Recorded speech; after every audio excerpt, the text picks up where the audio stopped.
All right, so good morning, everybody, and welcome to our conference call for Community Economic Development invitees. My name is Enrique Liñán. I'm the training manager here at PC Peru, and I'm gonna could you please mute your microphones, please?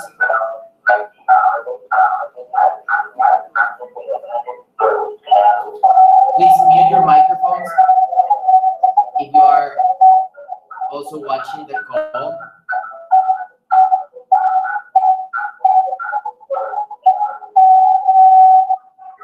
Emily? Hello?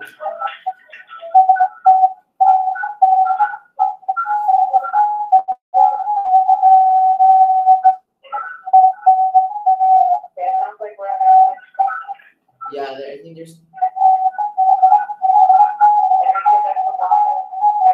Yeah, I know. Can you please ask everyone to mute their microphones? Yes.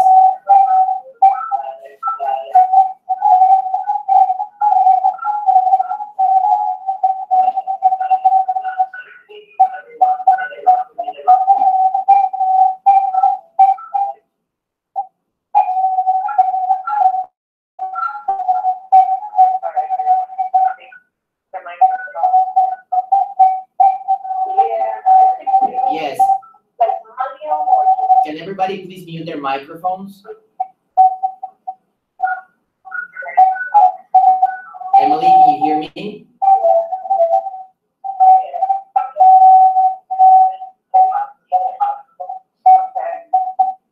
Emily, can you hear me? Yes. Can you ask all the invitees to mute their microphones, please?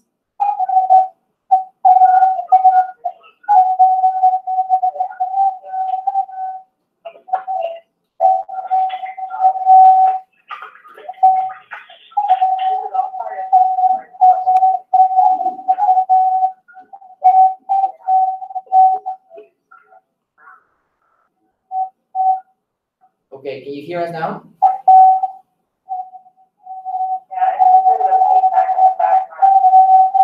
I don't know where it's getting feedback from.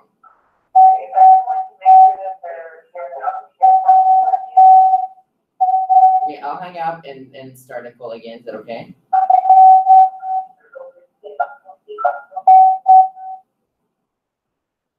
Okay, sorry about that, everybody. I think, we want to make sure that we record the call just so that people that can't make it today, because a lot of people work during the day, can actually have a recording. But so one of the most important things about being a Peace Corps volunteer is just having patience and trying to troubleshoot things. So yes. This is the introduction to Peace Corps service right now. All right, thank you, Emily. Thank you. We're done now. Okay, great. All right, so we're about to introduce ourselves. So as I said, my name is Enrique Liñán, and I want my colleagues to introduce themselves here. Hi, this is Sandra. I am the program and training set specialist. Hi, good morning, everybody. I'm Alfredo Gutierrez. I'm the program manager for the Community Economic Development Program. And we also have Emily Skills on the line. Emily, could you introduce yourself, please? Sure. My name is Emily Skills, and I work at Peace Corps headquarters. I'm the country desk officer for both Colombia and Peru, and I served for 3 years in Paraguay from 2012 to 2015. Thank you. So the objective of this call is to give you some updates and some important messages that you need to know before you arrive here in Peru, right? So one of the things that I wanted to show you is our learning space page, right? So I know that all of you have been using learning space and it's very important that you log on to our learning space portal. I'm going to show you how to do that right now. Give me 1 second. Let's see my.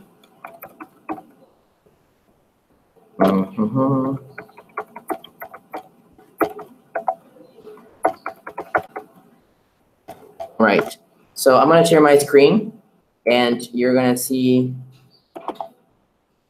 our. Here we go. here, I'm gonna walk you through our learning space portal, right? So as you know, you have to go to Peru 33, the Peru 33 course.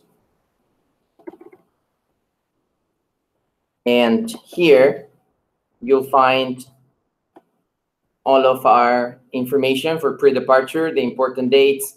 The required task section is very important. You have a lot of tasks that you have to complete, urgent tasks, for example, uploading your documents, your resume, and your aspiration statements have to be uploaded to this portal.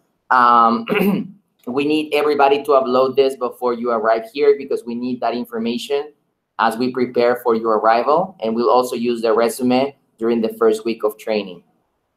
Required reading section is also very important. There's one folder for each sector. The community economic development sector, for example, has important information that Sandra and Alfredo have put together so that you know more about your project. It's very important that you read this information. We have a document on the roles of the facilitator, what a said facilitator does, right? All the activities that volunteers in this sector have to do during their service. There's also a document about the framework, the project framework, so you know all the activities that said volunteers have to do, including the outputs, the outcomes, and the long-term outcomes. Another thing you have is project partners who do said volunteers work with, right? And finally, you have a very interesting PowerPoint presentation or actually PDF presentation that volunteers have put together about living conditions, right? About what it is like to live in a house in Peru for said volunteers, right? So please make sure to read all these documents. We will quiz you on this because that's important information that you need to read before you get to post. Another important document is the Bridge to PST, which is right here. I'm showing it to you right now. Again, found on Learning Space. Read the Bridge to PST, which has important information. It has the photos of our staff, arrival information, orientation information, and general guidelines that you need to know before you arrive here at post. A lot of the questions that you might have can be answered using these questions, this information, sorry. And then Dress for Peace Corps Success. Here's the conference calls that we have and some information about learning Spanish and the information about your staging event, all right? So please make sure that you log on to Learning Space on a regular basis so that you can check all the information that we have for you.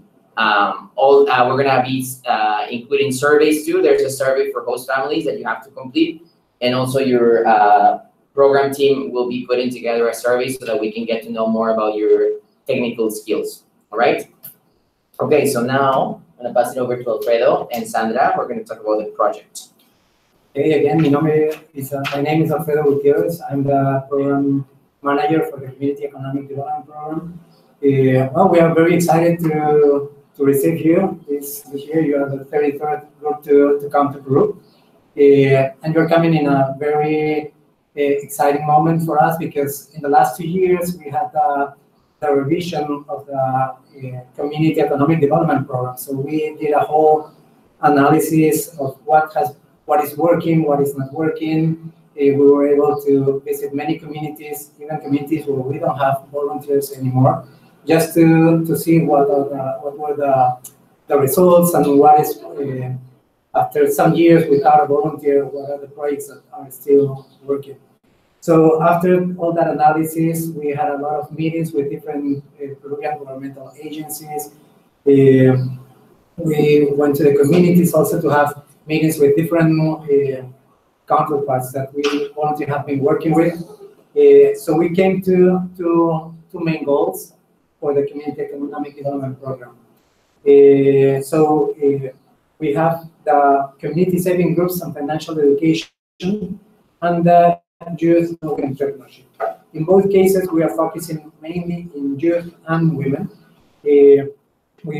Obviously we are going to have more time when you arrive to Peru to go over all the goals, objectives, what are the activities that we are expecting in each of the documents. We have the PowerPoints in the learning space also, so you can also check this information. So our first goal is community savings and financial education. And I'm gonna have Sandra explain a little bit about community saving groups. Community savings groups is a financial, is a kind of financial system that we are working on the field with, especially with women, but also we are working with kids at the school, and it's one of the most sustainable projects that we are working on the field to promote saving.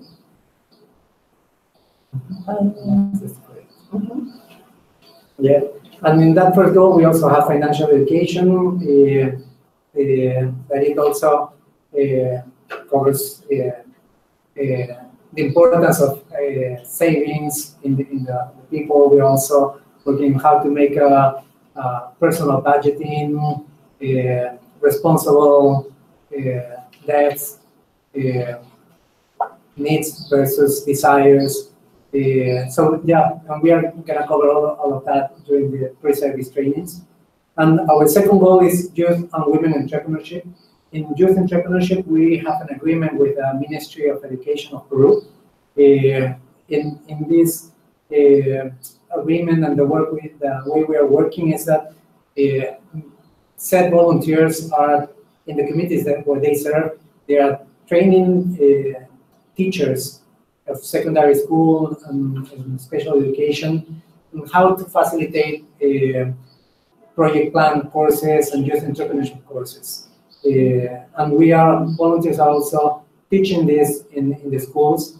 And in women entrepreneurship, we are working with women's group in the communities also to promote women economic empowerment. And self-esteem and different things. Leaderships also.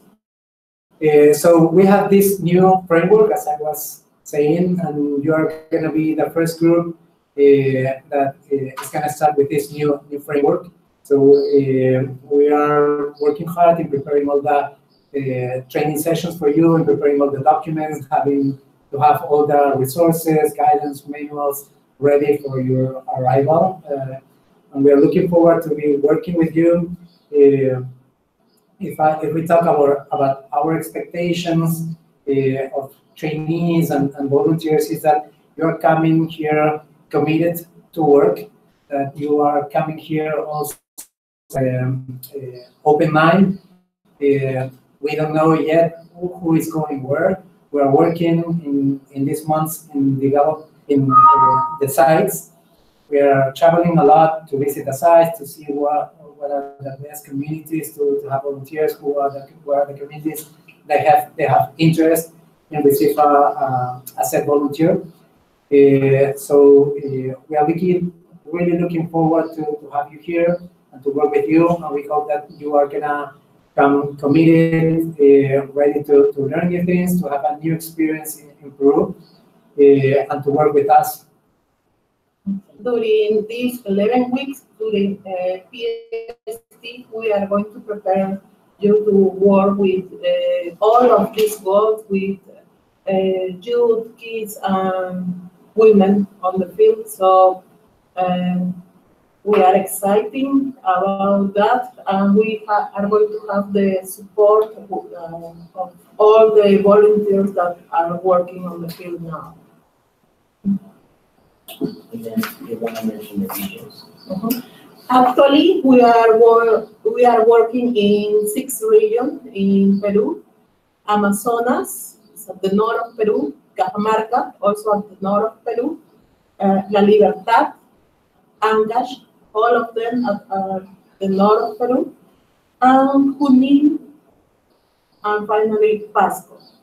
In some regions, there are communities that speak another language like quechua and aguacún. But in all Peru, we speak Spanish. Thank you so much, Alfredo. All right, so that was the second part of our call. We wanted to talk about your project and the expectations from your project team. Sandra is your program and training specialist, so she's going to be in charge of all the technical training during pre-service training. Some other information that I wanted to share with you, some key messages that we want you to keep in mind before you come to post is your commitment, right? We need a commitment to serve for 27 months. That is very important for us. I know that sometimes volunteers or invitees or trainees tell us they think they'll give it a try, and if it doesn't work out for them, then they'll go back to the States. But let me tell you that it only works out when you're committed to 27 months of having prepared to it. Remember our core expectations. You guys have completed a course on learning space about core expectations, and remember core expectation number 1, to prepare your life, your professional and personal life, term of 27 months, right? You enter on duty once you go to staging, and then our expectation is for you to stay here for your full 27 months of service, right?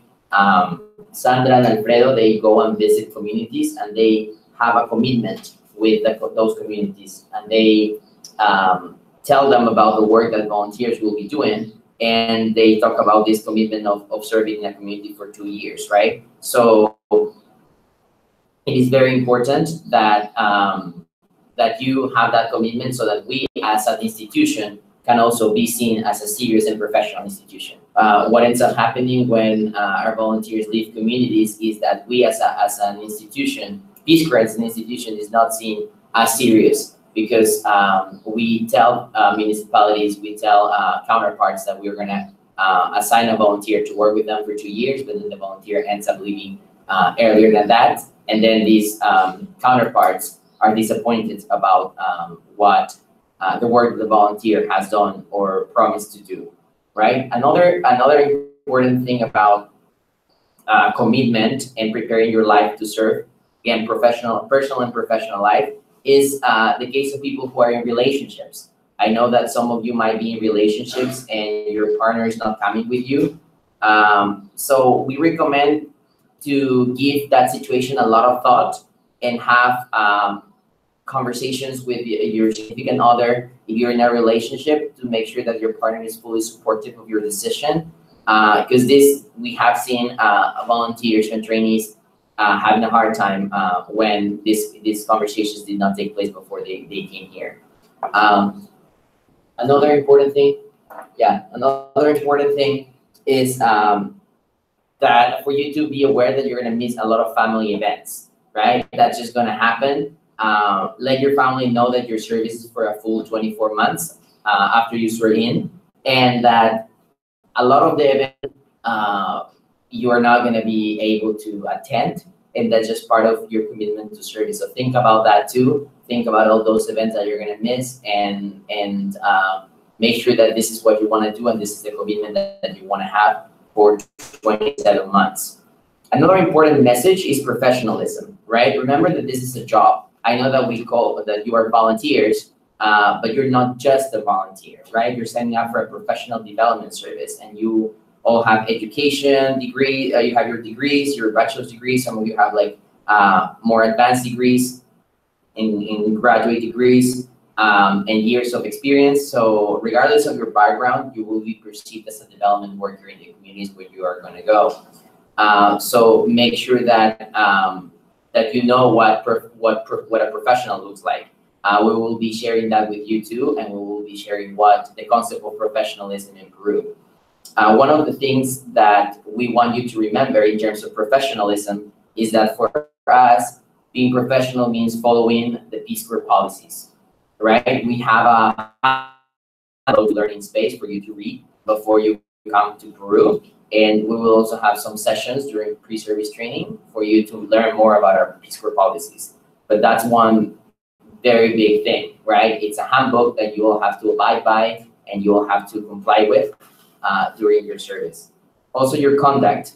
That is very important, because remember that when you are in Peru, you are seen as the face of Peace Corps, as the face of the United States. It's not only you you're not just representing yourself. Your behavior reflects on you, your peers, and Peace Corps as an institution.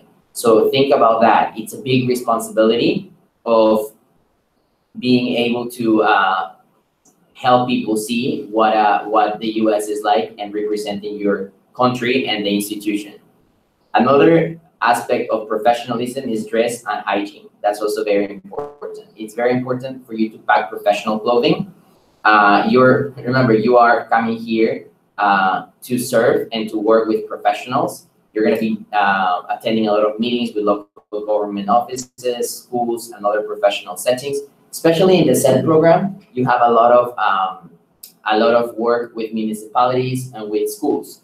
And you definitely need to bring some professional clothes and be interacting with these counterparts. During the days at pre-service training in our training center, you will be expected to dress professionally too, every day.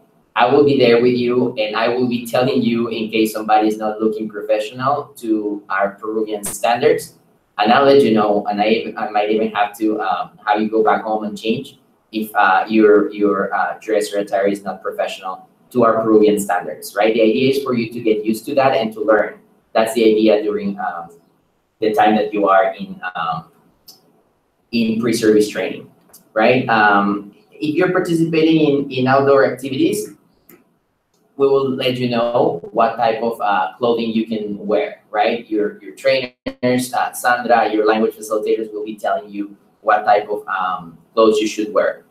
Also, please refer to the Bridge to PST in order to find more information about what to wear and what to pack. I know that you've been interacting on Facebook with some of our currently serving volunteers, and they've given you some information about what to bring and what to pack. But always remember to bring professional clothes, and then depending on where you're placed, then you will see what type of clothes you will need. All right. Another important topic that I wanted to share with you is communication, and making sure that that you are not going to be able to communicate as often with your family and loved ones in the United States as you did right now that you're there with them, right? So that is also very important for you to keep in mind. Please tell them and educate them and help them understand that you're going to be serving and that you're not going to be able to talk to them as often as you're doing right now. I personally had the chance of living in the States, and it was hard for my family sometimes to understand that I was not able to talk to them on a daily basis, right? But make sure that you tell your families about that. Also, because you are going to be here in Peru and you have to be invested in your cultural adaptation. That process takes time, right? And the more time you invest in building relationships with Peruvians, the easier it will be for you to integrate into a community, which is our next topic, right? Integration. You will be living in a community for the first 3 months near the training center, and the integration process starts then. We want you to be able to integrate well, right? And also, your host family will be your network and your support. You can ask them questions, you can learn from them and practice your Spanish. Your host family will be a great support system for you during your first 3 months, and also during your service or during the time that you're in your communities. And finally, course expectation number 3 about site placement. I'm going to ask Alfredo to talk a little bit about placement and how you do placement and where volunteers or trainees will be placed. Of course. Yeah, as I was mentioning, in these months we have been visiting communities, so every community has like different factors or resources and needs. In some communities there is more work with artisans or with women. In other communities there is more. So we have more or less in every community what are the resources and needs, and we need the skills of the trainees and volunteers.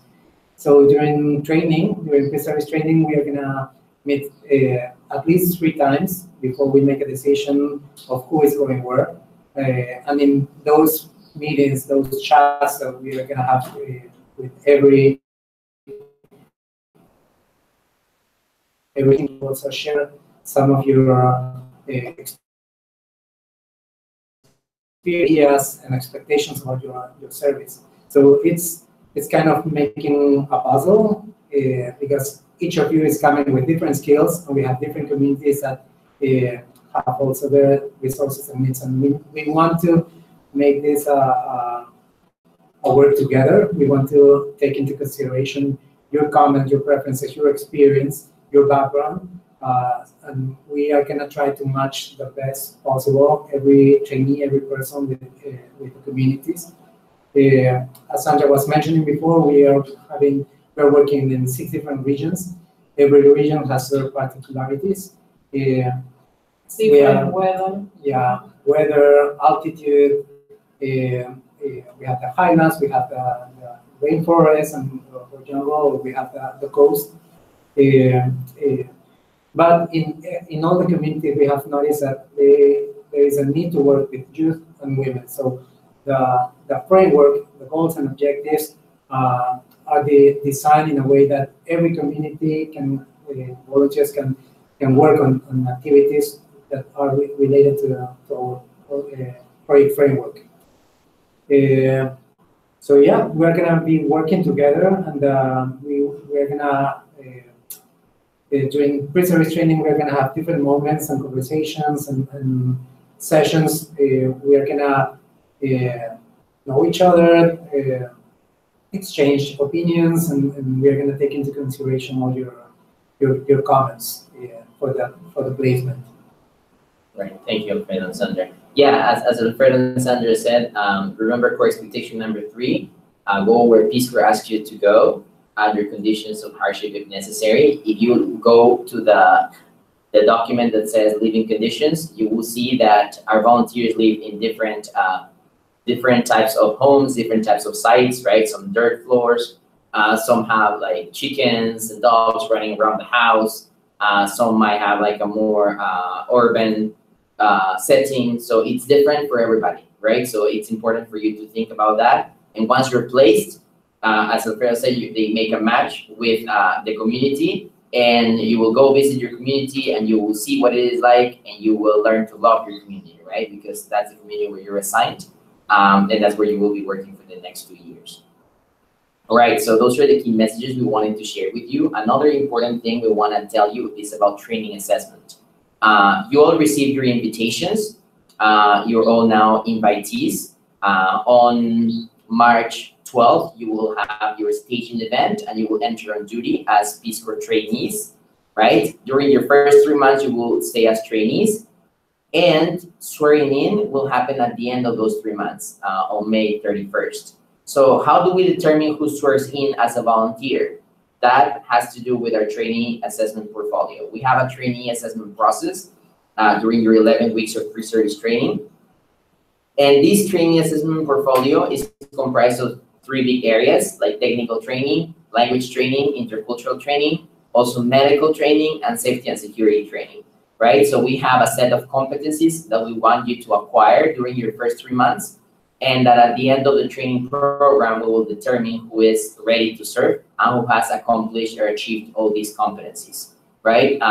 The program is set up for you to succeed, is intended for you to get feedback from us so that you can improve on the areas that you need to work on based on the knowledge, skills, and attitudes that you need for your service.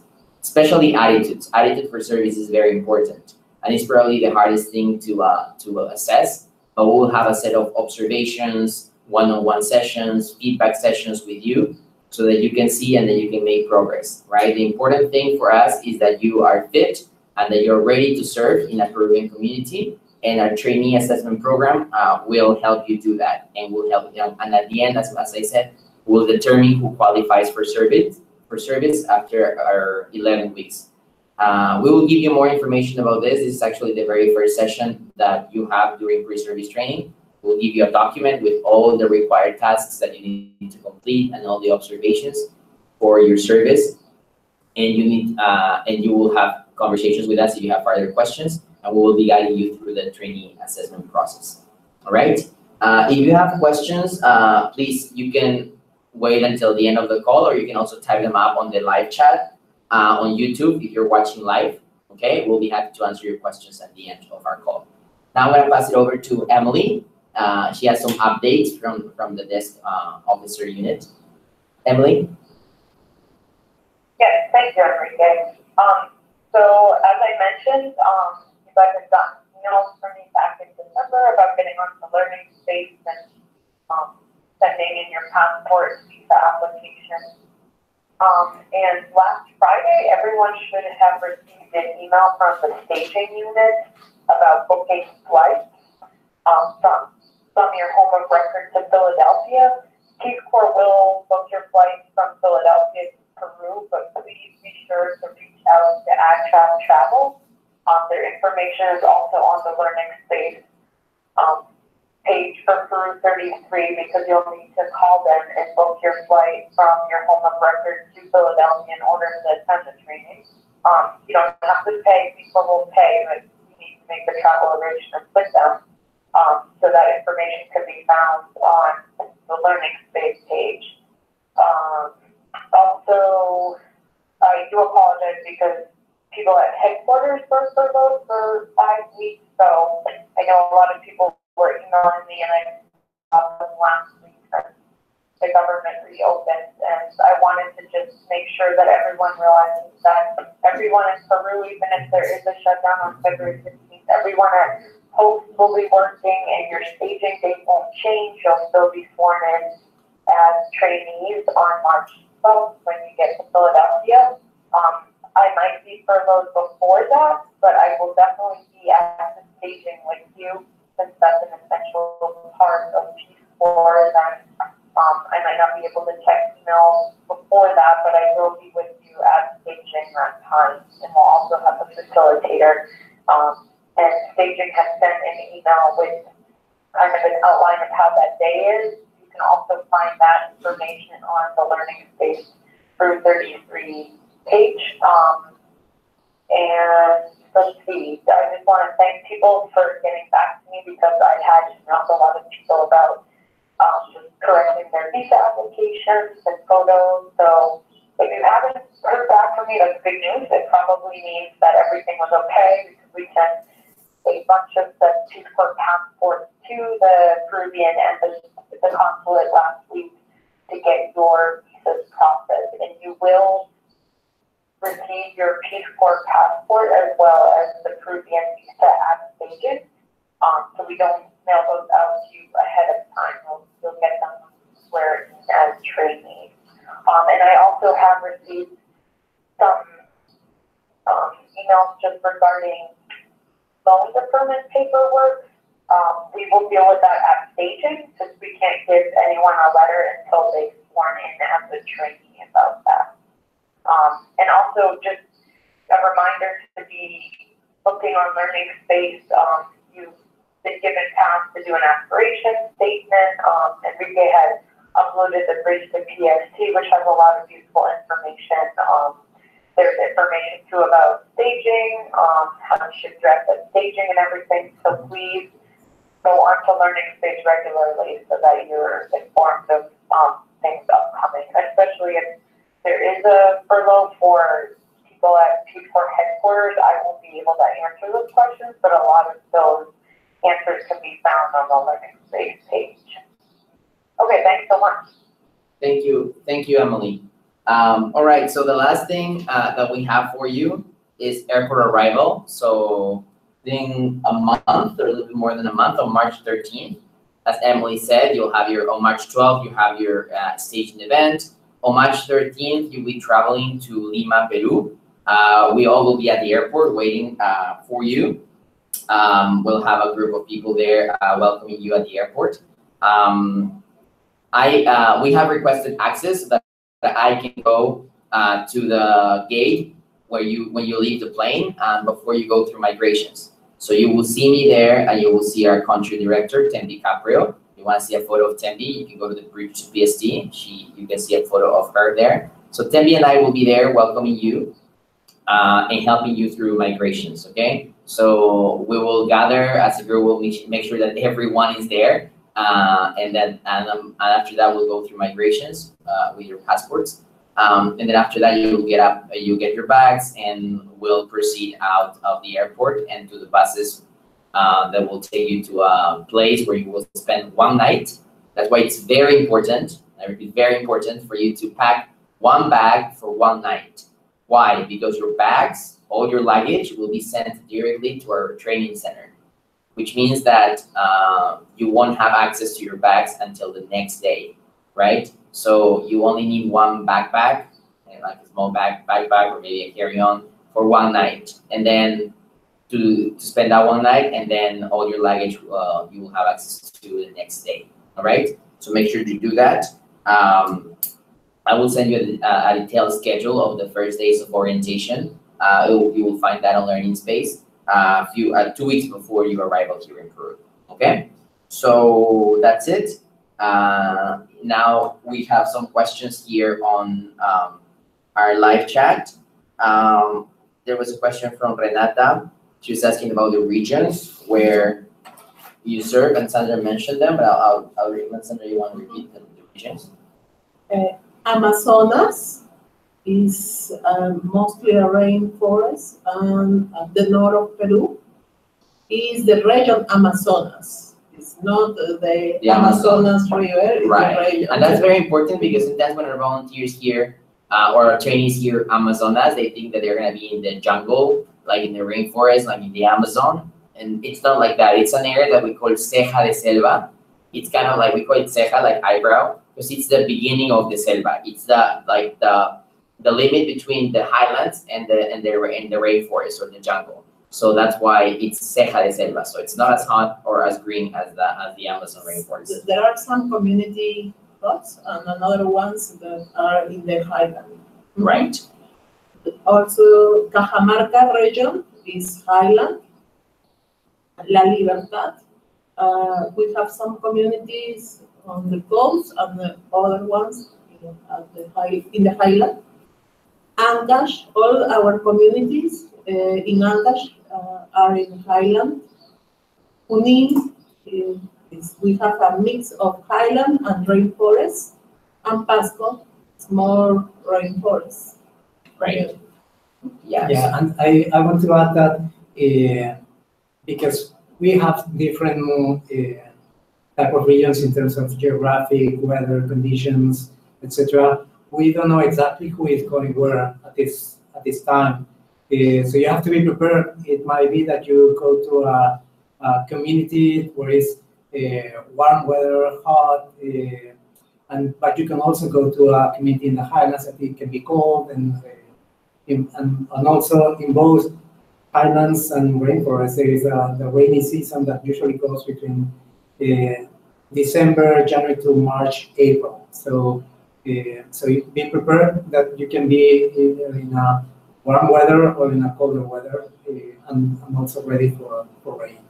And also during your whole service, we are going to have different events, and perhaps you are on the coast and you need to attend an event in the highlands, so you need to be ready. Right. There's a couple more questions here.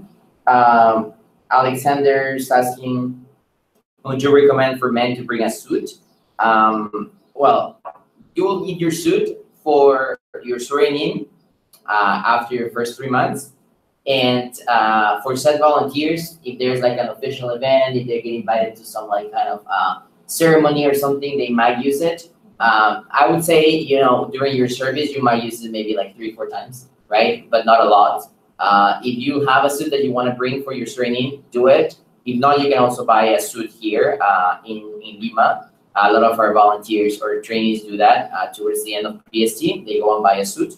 That's also an option, right? But we do recommend, because you do have to wear a jacket and a tie for at least a tie and a shirt for your training ceremony, right? So if you have one, yes, please do bring it.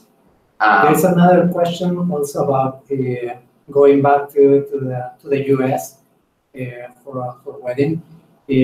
According to the Peru handbook and the fiscal regulations, there is not possible to go back to the US during PST, that it's 11 weeks, and also during the, we don't,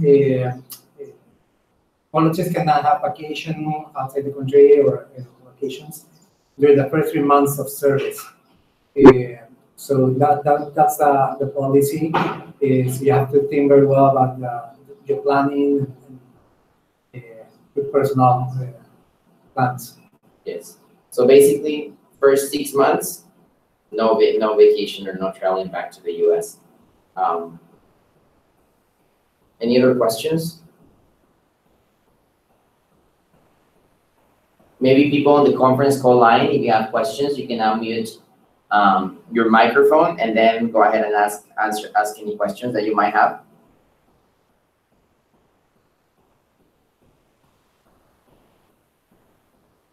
Hi, this is Madison. I have a question. I was wondering, especially for folks to service that we have a host family during training, then we have a host family at our site for 2 months, and then do we live alone or do we live with that host family for 2 years of service? So yeah, so you have a family during PST. Everybody's required to live with a family during the first 3 months of training, and then during service. Yeah, during service, the rule is now that volunteers have to live with the whole family the first 6 months of at least of service. I would say that probably 90% of the volunteers now stay probably the 2 years with the host family, and we definitely suggest that volunteers live with the host families, and even when we ask volunteers at the end of their service, what you are going to miss the most of your service, it definitely host families, I think that most people are going to miss the most. Yeah, and a lot of our volunteers say that once they build their relationship with their host families during their first months in site, it's really hard for them to move out or not to live with them, right? So again, the policy is there, but as Fred said, most of our volunteers decide to live with their families. Any other questions?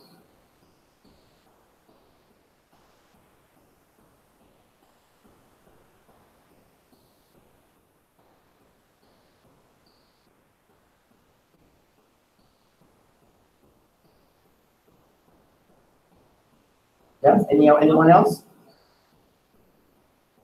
So if all right, so if you don't have any other questions, and are there any other specific questions, you know that you can always email me. You have my email address. I'll do my best to reply to your questions as soon as I can. Okay. There's another Yes. question. What are some good examples of gifts to bring for the whole families? Good question.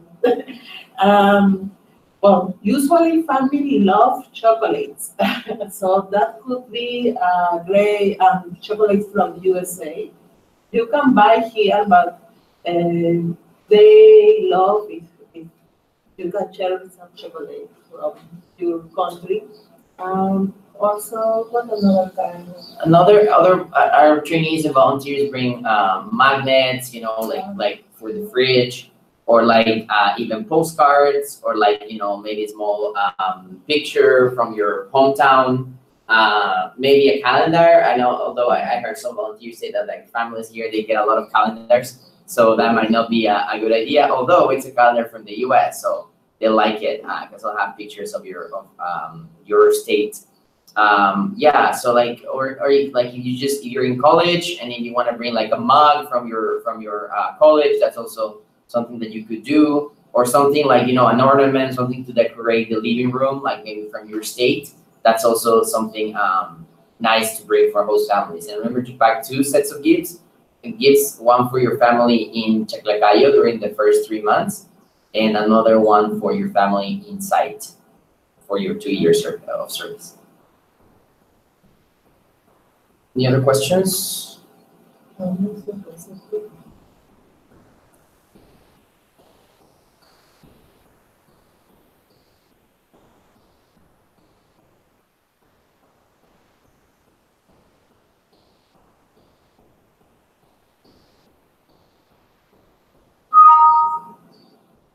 All right. So I guess there's no more questions, right?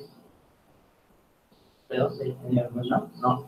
All right. So We are going to upload more resources about the program, like the manual, so you can review that on Learning Space. yes, yeah. So please, again, as I said at the beginning, please check Learning Space on a regular basis because we will have more information there for you. And then on the emails that I sent on every Tuesday, I'll also remind you of what new resources have been uploaded. Okay. Yeah. Well, we are really looking forward to have you here soon. We are working hard, preparing the sites for you, and have to have everything ready for you for the pre-service training. So yeah, hope to see you soon. See you soon. See you soon. Thank you. Bye. Bye. Thank you, Emily. Thanks. Thanks, everyone. Bye.